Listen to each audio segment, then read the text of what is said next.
Yes, hey folks, it's Tim, also known as Faceless Fat Loss. I have had a fat loss health-oriented program online since early 2008. My approach is health first and then the body follows.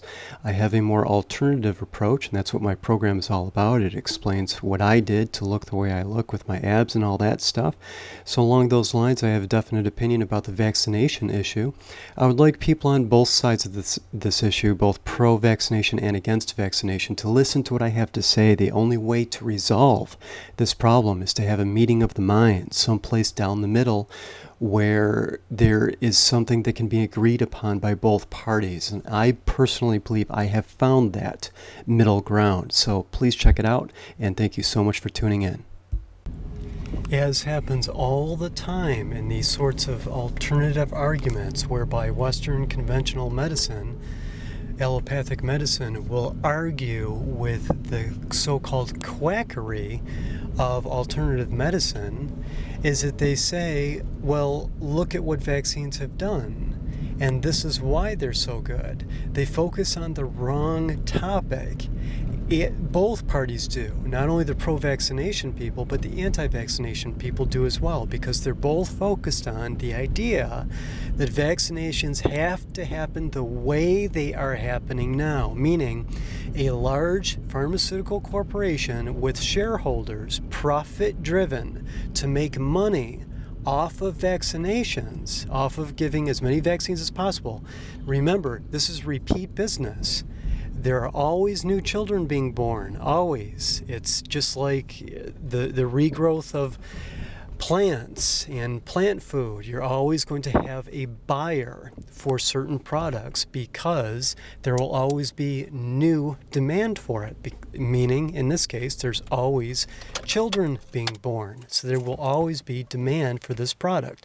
It is one of the many perfect repeat sale products, repeat business products, where there will always be more and more sales generated every year for eternity. This is excellent for shareholders, stockholders in a for-profit company.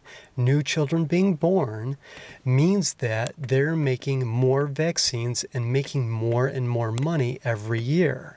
So my point is, I do not trust that concept. I do not trust a company that is for profit to be injecting anything into my child. Now, another side element here is that if I do buy into this trust of my doctor and trust of the pharmaceutical for-profit company and trust in the government, that all of which have nothing but our best interests at heart, allegedly, then I have to, it is my responsibility to take responsibility myself for what happens to my child. I can't then blame these third parties for something I chose to do.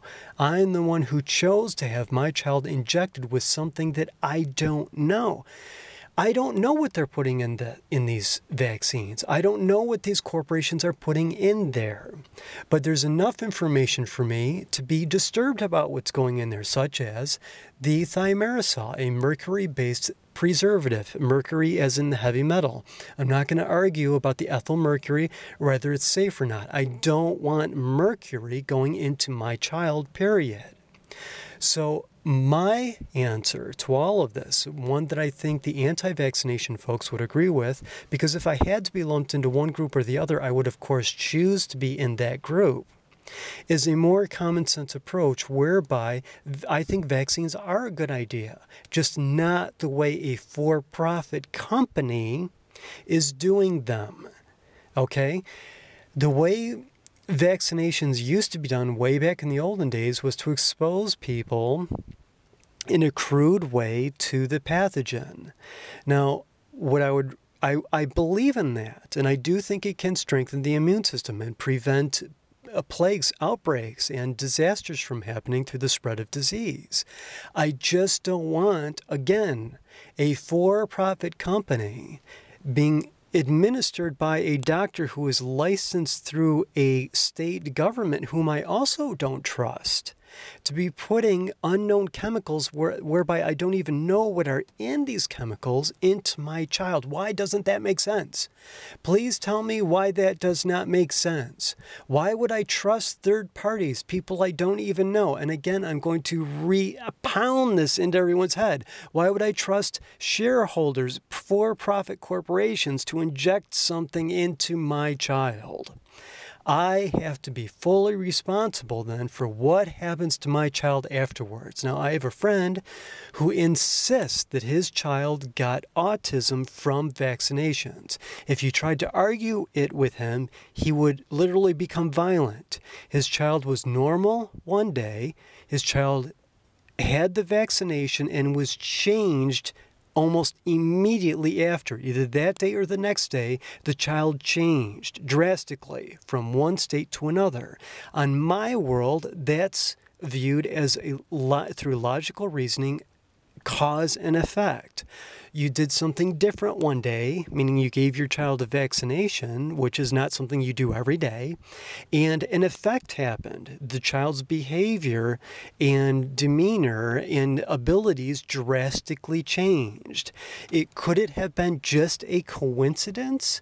Just a coincidence that the child had acquired autism outside of the vaccination? Yes, it's entirely possible, but I don't need any studies from all these third parties that are not me or not my child, all of these relentless studies that allegedly prove anything, to prove to me that that vaccination could not have been responsible for giving my child autism, when it seems to be clearly a matter of cause and effect.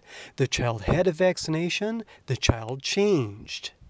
What else could it possibly be? So this is what I believe is the healthy approach to the vaccination issue. People will always argue it. The people on the anti-vaccination side will say the adjuvants, the other chemicals that are put into these vaccinations, and then again the preservative, the mercury-based preservative, are bad. Well, of course, I tend to think that they are bad. They probably are very bad.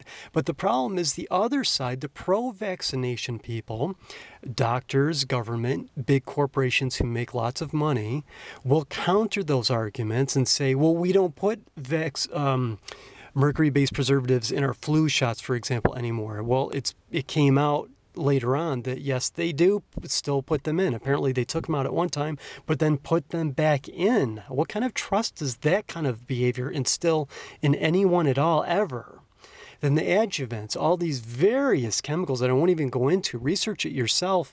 I mean, based on the research I've done, I can't even mention some of these things because they're so outlandish. I don't know if they're conspiracy theories or what.